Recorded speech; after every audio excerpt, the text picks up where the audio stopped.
আসসালামু আলাইকুম দর্শক ভাইরা, একটা কথা মন দিয়া শুনেন।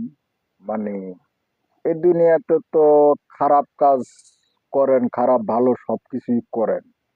কবরে চলে গেলে খারাপ ভালো করার আর কোনো সুযোগ নাই।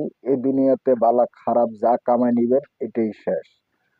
তো মরতে সময় মানে আপনারা যারা গার্ডিয়ানরা আছেন, এই গার্ডিয়ান করে মরতে সময় কয়ে যাইবেন মানে যে আলেম দিয়া যে আমার জায়নামাজ পড়ানো হয়, সে আলেমকে যখন বাচ্চা বাচ্চা আনে, কেমন বাচ্চা বাচ্চা আনে কেমন, যদি কোনো আলেম জামাতির দল করে তাহলে হে আলেম দিয়ে জায়নামাজ পড়াইবেন না। কারণ হে আলেমে জায়নামাজ পড়লে আপনি কবরের আগুনে কষ্ট করবেন, এমন জ্বলবেন, বেশি বেশি করে জ্বলবেন, কষ্ট হবে। তো যেমন জামাতপন্থী জামাতপন্থী যে আলেম, আপনারা জিজ্ঞাসা করবেন আপনি কোন দল করেন। সে যদি জামাতের পরিচয় দেয় তাহলে ওনাকে দিয়ে আপনার মৃত বাবার, মৃত মার, মৃত ভাইয়ের, মৃত বোনের, যে কোনো আত্মীয় স্বজনের, ওনাকে দিয়ে আপনাদের মৃত মানুষের জায়নামাজ পড়াইবেন না।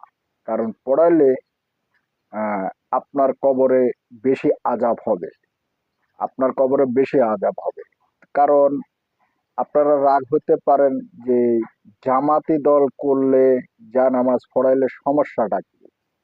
ওনারা নবীকে নিয়ে কুযুক্তি করে, ওনা আল্লাহকে নিয়ে সেরেকগিরি করে। এই যে যেমন ভোট, ভোটের কথাটা বলেছে, ভোট তো কিছুদিন আগে হয়েছে, ভোট দিলে নাকি পাবলিক বিয়স্তখানা যাবে, তো সেই জন্য আমি বলেছি নাজুবিল্লাহ। তো ভোট দিলে আল্লাহ কখনো ভোট চিনে না, আল্লাহ কখনো ভোটের সম্বন্ধে জানে না, আল্লাহ কখনো পৃথিবীর বুকের রাজনীতি জানে না। তো পৃথিবীর বুকের রাজনীতির স্টাইলটা, নিয়ম কারণটা আমরা আদম করেছি, আমরা আদম সিস্টেম করেছি। এখন এই রাজনীতিটা হলো একটা হিংসার গড়। মানে হিংসা, হিংসা, অমুকরে মারো, অমুকরে করো, অমুকের দোকানে আগুন লাগাই দাও, অমুকের গাড়ি ভাঙো, অমুকের এটা করো। এই রাজনীতিটা হলো একটা হিংসার দল। তো এই রাজনীতিতে আল্লাহ পক্ষ দেয় না কখনো, আল্লাহ পক্ষ দেয় না। আল্লাহ হলো নিরুপায়, আল্লাহ হলো নিরুপায়, আল্লাহর বিচার আল্লাহর কাছে। যেমন আমি, উনি আমার মালিক, আমি ওনার বান্দা, তো আমি যদি যত গুনাহ করুক ওনার কাছে হিসাব দিতে হবে। এখন আমাদের রাষ্ট্রপতির হিসাব একটা আর আল্লাহর হিসাব একটা। আর এই যে ধরেন আমাদের যে ফেরাউন, ফেরাউনে যে দাবি করছে, সেই ফেরাউনের মতন যদি এই ওনারা দাবি করে যে ভোট দিলে নাকি আমরা জান্নাতে যেতে পারি,